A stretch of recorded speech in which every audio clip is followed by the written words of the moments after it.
Hello छात्रों, मैं हूं professor Munna Kumar, MHM college Sonvarsha, Hindi विभाग। तो आज हम लोग अपने इस वीडियो में काव्य भेद के विषय में जानेंगे। पिछली कक्षा में ऑनलाइन क्लास में हमने काव्य भेद के विषय में ही जाना था, कुछ अधूरा रह गया था, आइए उसको पूरा कर लेते हैं। तो हम लोग पिछली कक्षा में जान रहे थे पत्र अष्टम के अंतर्गत पार्ट थर्ड के स्टूडेंट के लिए, BNMU में पढ़ने वाले स्टूडेंट के लिए, कि स्वरूप विधान के आधार पर काव्य के दो भेद हैं, दृश्य काव्य और श्रव्य काव्य।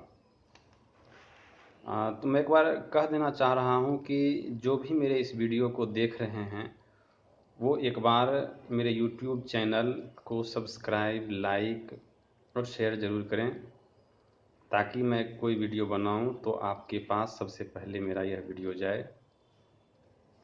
तो स्वरूप विधान के आधार पर काव्य के दो भेद हैं, दृश्य काव्य और श्रव्य काव्य। दृश्य काव्य को हम लोगों ने पढ़ लिया था, श्रव्य काव्य का अध्ययन आज हम लोग करेंगे।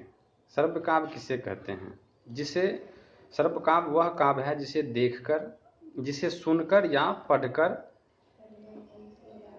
लाभ उठाया जाए, उसे श्रव्य काव्य कहते हैं। श्रव्य काव्य या तो कवि के मुंह से सुना जाता है या स्वयं पढ़ा जाता है, उसे श्रव्य काव्य कहते हैं। श्रव्य काव्य का रंगमंचीय प्रदर्शन नहीं हो सकता है, जैसे रामचरितमानस, कामायनी ये और बिहारी सतसई, ये श्रव्य काव्य के अंतर्गत आते हैं। श्रव्य काव्य के दो भेद माने गए हैं, प्रबंध काव्य और मुक्तक। अब प्रबंध काव्य किसे कहते हैं? प्रबंध काव्य वह काव्य है जिसमें कथा सूत्र वर्तमान होता है, उसे प्रबंध काव्य कहते हैं। प्रबंध काव्य के दो भेद होते हैं, महाकाव्य और खंड काव्य। अब सवाल आता है महाकाव्य किसे कहते हैं? तो जिसमें जीवन का व्यापक चित्रण होता है, जिसकी कथा वस्तु विस्तृत होती है, उसे महाकाव्य कहते हैं। और विस्तृत में जाने तो इसका वस्तु ऐतिहासिक कथानक होता है, इसमें 8 सर्ग या उससे ज़्यादा हो सकता है, ना बहुत ज़्यादा ना बहुत छोटा हो। महाकाव्य में श्रृंगार और वीर रस में से किसी एक रस का समायोजन होता है।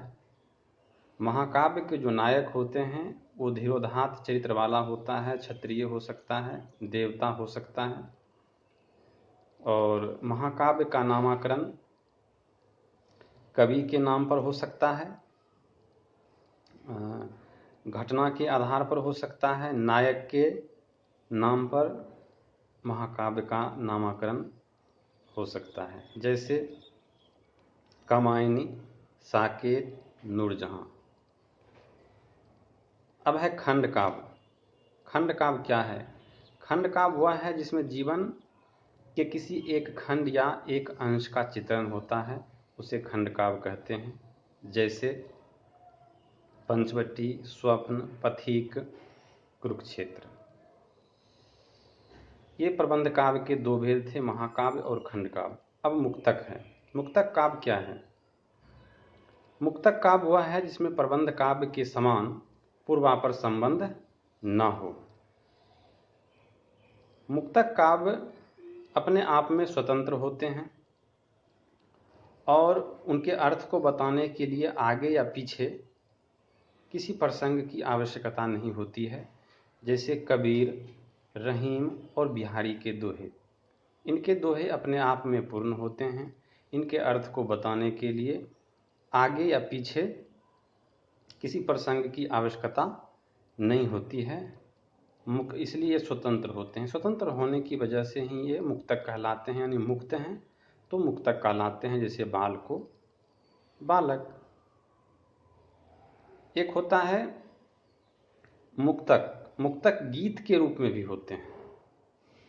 अब मुक्तक गीत के रूप में भी होते हैं, उनमें गेता होता है, उसे गाया जा सकता है, इसे परगीत मुक्तक कहते हैं।